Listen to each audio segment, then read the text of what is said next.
eling mangka eling rumikang di bumi alam lamun kasasalam teh nafsu nu mata kaduhu badan anu katon Tuhan.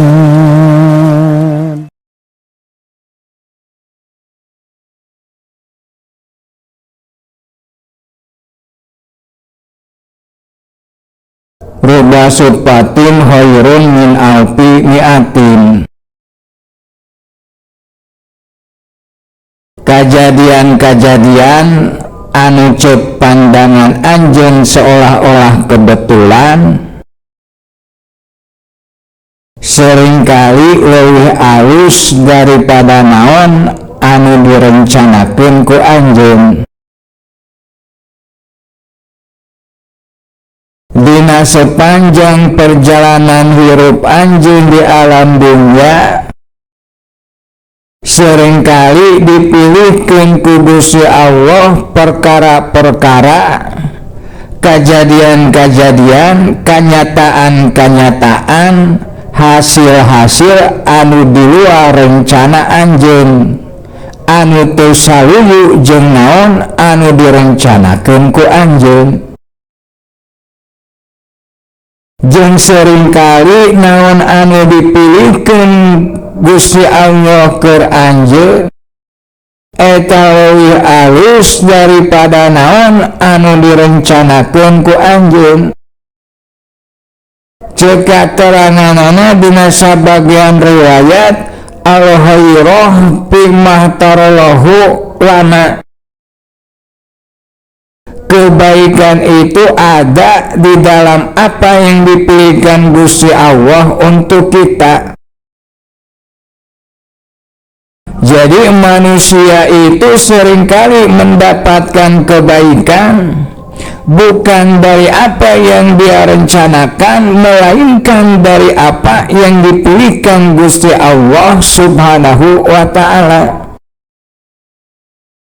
Oleh sebab itu lamun ente merencanakan sesuatu tapi sesuatu itu tidak terjadi sesuai jeung naon anu direncanakeun ku ente, mangka palebadinya ente kudu boga kayakinan yen eta perkara anu di luar rencana ente teh mangrupakeun pilihan Gusti Allah Subhanahu wa ta'ala. Jeung ente kudu boga kayakinan yen ari pilihan Gusti Allah Subhanahu wa ta'ala itulah yang terbaik untuk ente.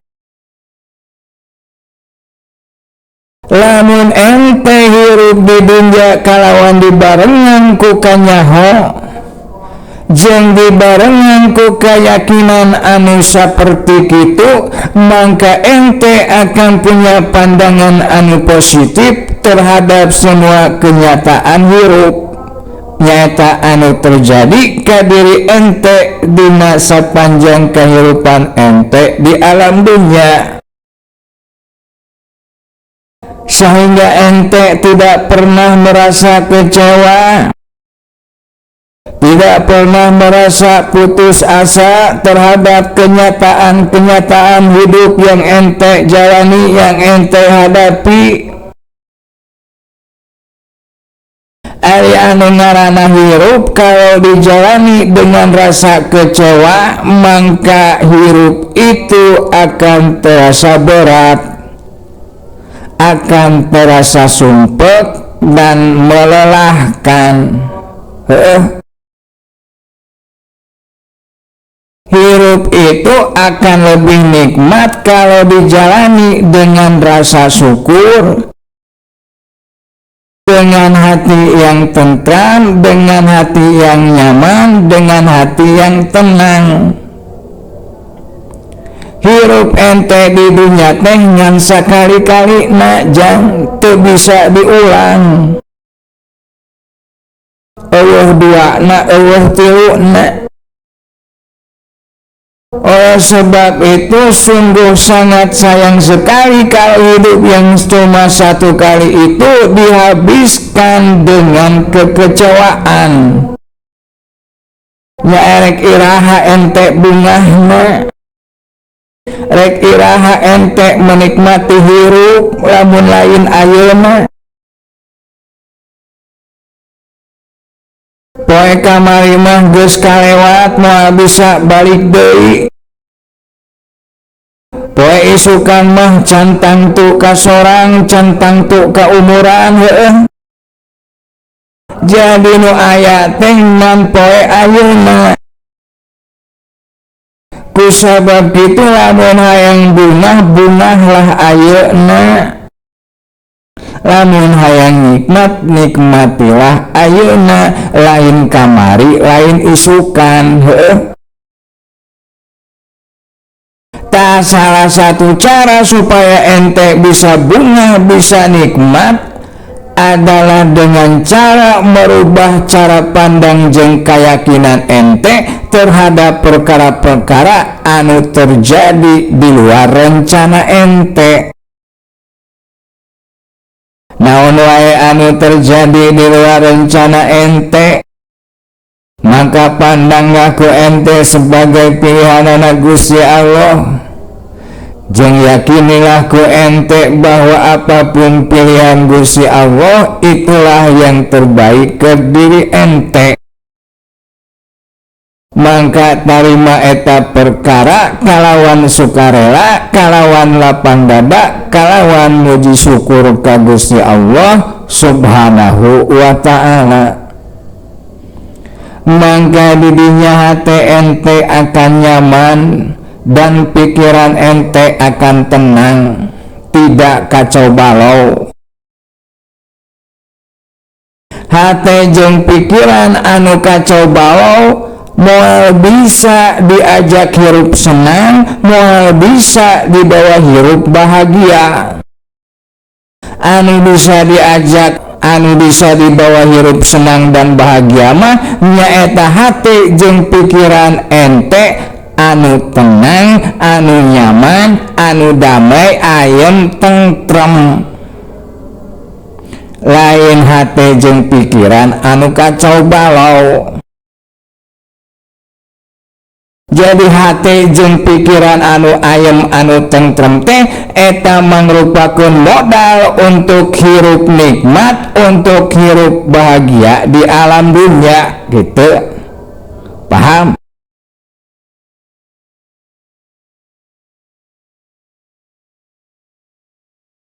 Geus loba contona anu dicaritakeun ku berbagai riwayat dina berbagai kitab ngeunaan biadikal khair. Kahadean teh ayana di pangersana Gusti Allah, dina kakawasaanana Gusti Allah. Naon anu dipilihkeun ku Gusti Allah etalah anu terbaik keur manusia. Contohna dina kitab Al-Qur'an dicaritakeun idza qalat imro'atu imrona Robbi inni nadartu laka ma fi batni muharraron fataqabbal minni. Aya awewe ngaranna Siti Hanah. Ari Siti Hanah teh nyaeta pamajikanana Imron. Anjeunna hayang boga budak lalaki.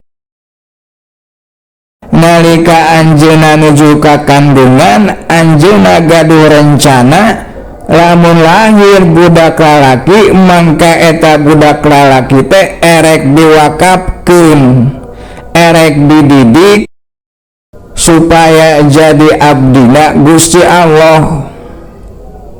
Mungku cara ayeuna mah meureun erek dipasantrenkeun supaya jadi budak anu soleh, nyaeta budak anu ibadah bakti ka Gusti Allah. Tapi ternyata anu lahir tina kandunganana teh lain budak lalaki, tapi budak awewe.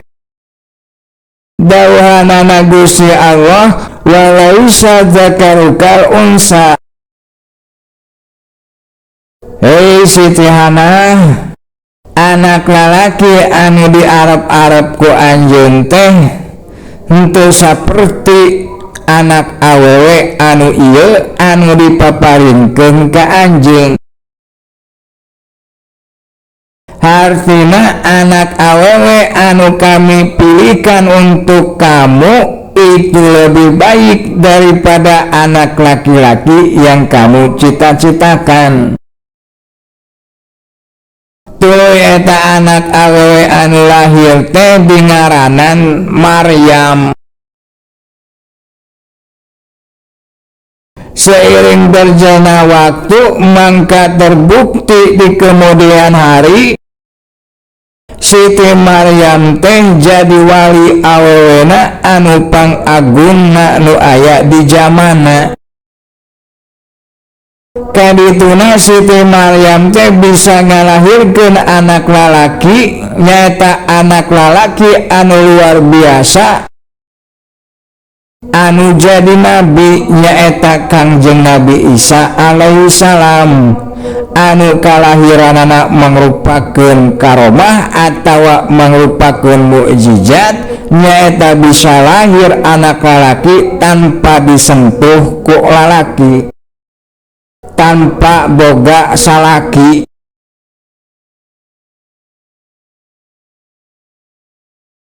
Lamun Gusti Allah teu memilihkeun Maryam untuk Siti Hana, mangka tidak akan lahir Nabi Isa.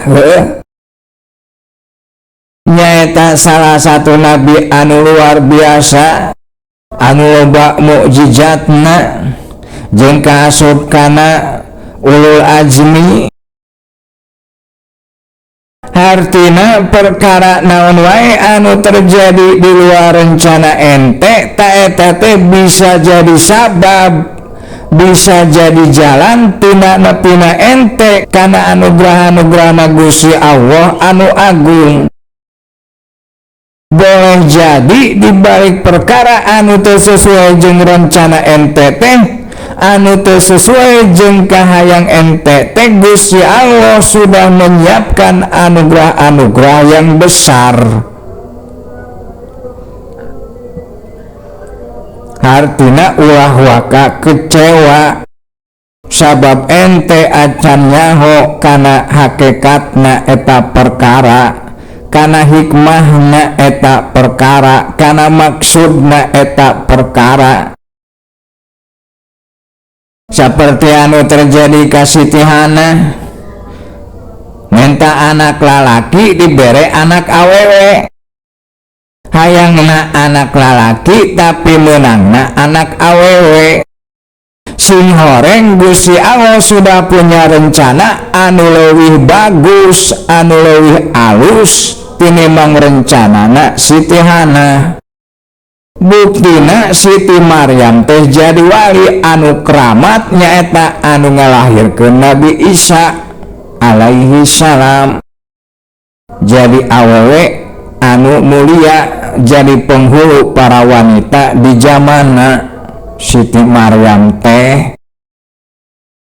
Sabagian karomahna Siti Maryam diantarana dicaritakeun dina Al-Qur'an.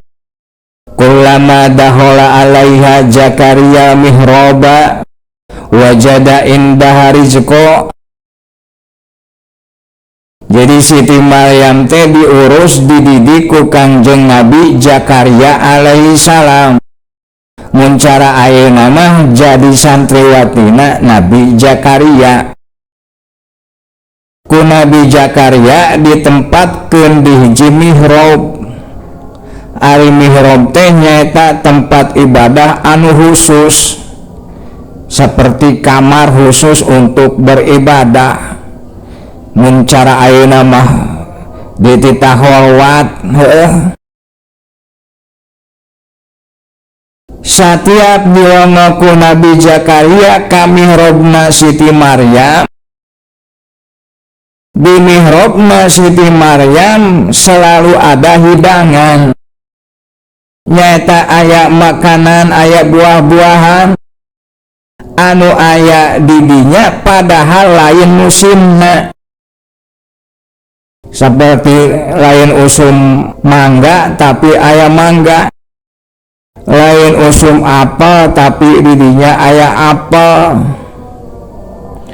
Taeta bikin Nabi Zakaria merasa aneh dan terheran-heran, merasa bingung. Ditaros ke Nabi Zakaria, ya Maryam, anak laki hada. Qalat huwa min indillah. Ya Maryam, ieu kadaharan teh menang ti mana? Kok aya kadaharan anu model kieu? Dawuhan Siti Maryam, ieu sadaya na kenging ti Gusti Allah Subhanahu wa ta'ala. Tadidinya Nabi Zakaria menyadari Nabi Zakaria uninga yen Siti Maryam teh nalika eta parantos janten walina Gusti Allah. Sababidinya ayat perkara anu di luar adat kebiasaan. Henteu disuguhan tapi aya susuguh didinya. Padahal anu bisa merek ka Siti Maryam salayanti Nabi Zakaria. Teu saparantosna uninga kana kawalianana Siti Maryam, lajeng Nabi Zakaria di mihrabna Siti Maryam teh ngadua ka Gusti Allah. Cek sebagian ahli tafsir didinya Nabi Zakaria ngadua dengan cara bertawasul kepada Siti Maryam. Hunalika Zakaria robah qala Rabbi habli min ladunka dzurriyyatan thayyibah. Didinya Nabi Zakaria ngaduhus ka Gusti Allah nyaeta nyuhungkeun dipaparinan keturunan anu sae. Teu disangka-sangka kalawan barokahna kalawan karomahna Siti Maryam Gusti Allah ngaijabah kana doana Nabi Zakaria. Tuluy Nabi Zakaria dipaparinan keturunan anu sae nyaeta anu jenenganana Kangjeng Nabi Yahya. Jadi eta Siti Maryam teh anu tadina henteu direncanakeun ku ibuna anu jenenganana Siti Hanah teh geuning ternyata jadi awewe anu luar biasa. Di antara luar biasa na lamun aya wali tawasul ka Nabi ta eta mah biasa. Ieu mah Nabi tawasul ka wali. Nyaeta Nabi Zakaria tawasul ka Siti Maryam. Anu saluhureun tawasul ka anu sahandapeun ta eta mah jarang, eta mah luar biasa. Saperti Nabi Musa dititah diajar ka Nabi Khidir. Nabi Musa anu pangkatna Nabi jeung Rasul dititah diajar ka Nabi Khidir. Padahal Nabi Khidir teh di kalangan para ulama berbeda pendapat. Sebagian aya nyebutkeun yen Nabi Khidir teh wali, sabagian aya nu nyebutkeun yen Nabi Khidir teh nabi. Jadi anu saluhureun diajar ka anu sahandapeun. Da eta luar biasa. Seperti Sayyidina Umar diparentah ku Rasul untuk minta doa ka Uwais Al-Qarni.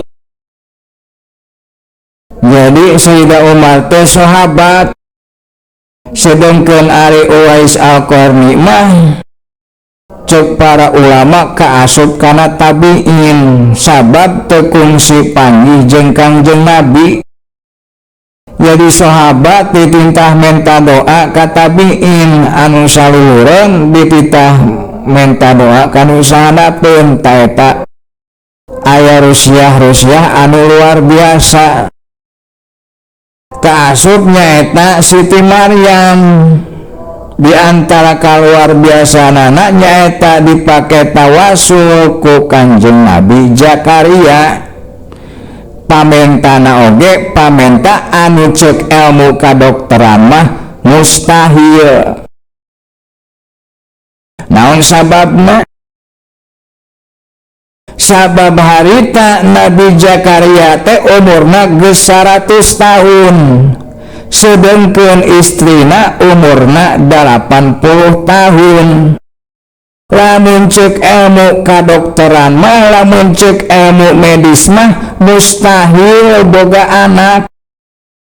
Saumur-umur mandul ayeuna geus kolot, geus 100 tahun jeung 80 tahun ngadua menta anak rek ti mana jalana. Lamun ceuk ilmu ilmiah, lamun ceuk ilmu kadokteran mustahil. Sabab geus kolot teuing, geus kadaluarsa, geus expire, geus menopause.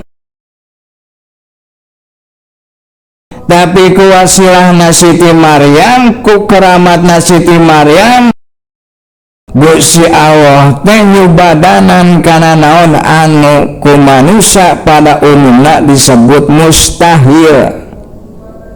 Taeta sabagian tina karomahna Siti Maryam anu dicaritakeun dina Al-Qur'an. Jadi lamun ente ngadoa geus puluhan tahun can dijabah wae neangan wali tawasul ka wali. Angin orang dijabah tawasul ka wali tong boro hal anu biasa, hal anu mustahil oge bisa diijabah ku Gusti Allah. Taeta karomahna wali teh luar biasa.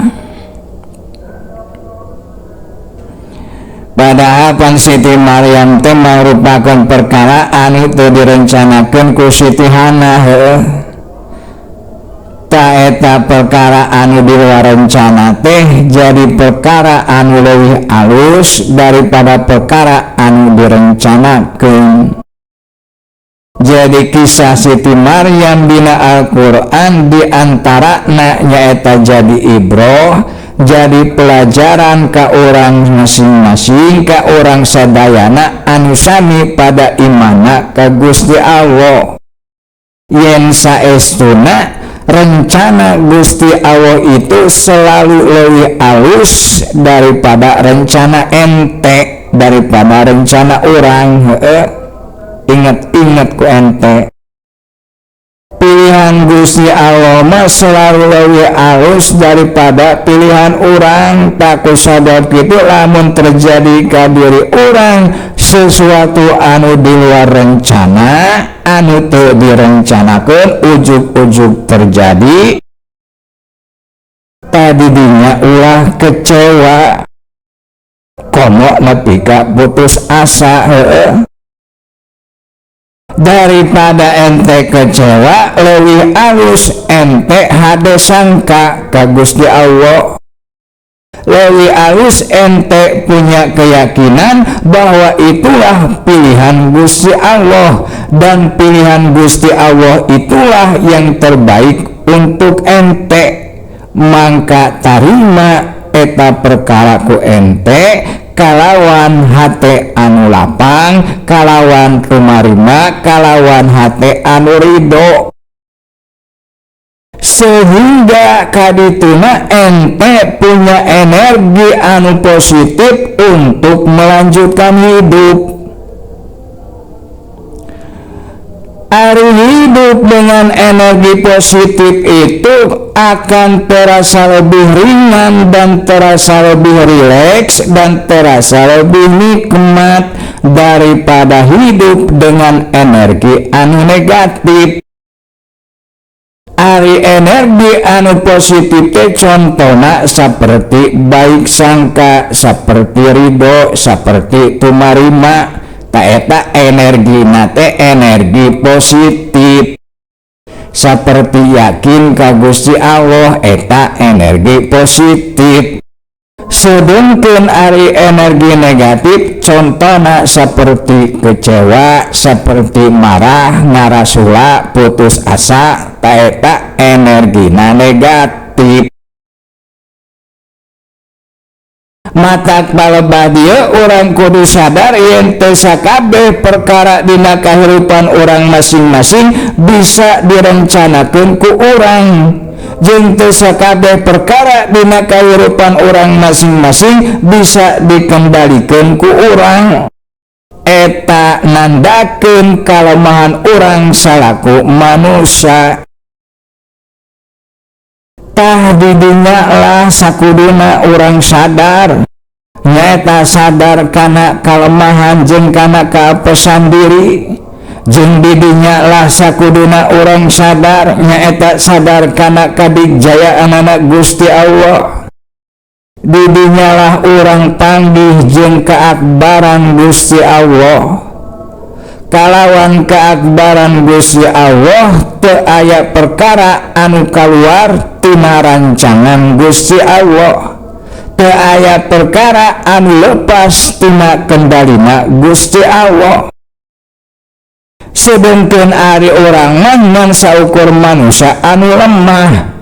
Salah satu bukti kelemahanana nyaeta loba perkara anu kaluar tina rencana urang, tina rancangan urang, jeung loba perkara anu lepas tina kendali urang. Talamun enteng geus nyaho jeung sadar kadinya, prak sujud ka Gusti Allah. Lamun ente sujud dina kasadaran anu kitu mangka bener sujudna jang. Sabab berangkatna tina kajujuran diri, lain berangkat tina kahayang-kahayang, tina lamunan-lamunan. Pan loba ayeuna mah jalma anu berangkat tina kahayang. Daek sujud sabab hayang soga, daek sujud sabab hayang beunghar, daek sujud sabab hayang tenar, daek sujud sabab hayang awewe jeung sajabana. Lamun ente sujud ku sabab kitu can bener sujudna. Anu bener mah nyaeta sujud ku sabab ngagungkeun jeung muji syukur ka Gusti Allah. Hartina ente sujud sabab ebreh kana keagungan-keagungan Gusti Allah, kana kealusan-kealusan Gusti Allah, kana nikmat-nikmat Gusti Allah anu ngaliputi ka diri ente, kaasup anu meliputi kana perkara-perkara, kana kajadian-kajadian, kana kanyataan-kanyataan anu terjadi di luar rencana-rencana ente. Taetalah sujud anu jujur, sujud anu asli, sujud anu sajati.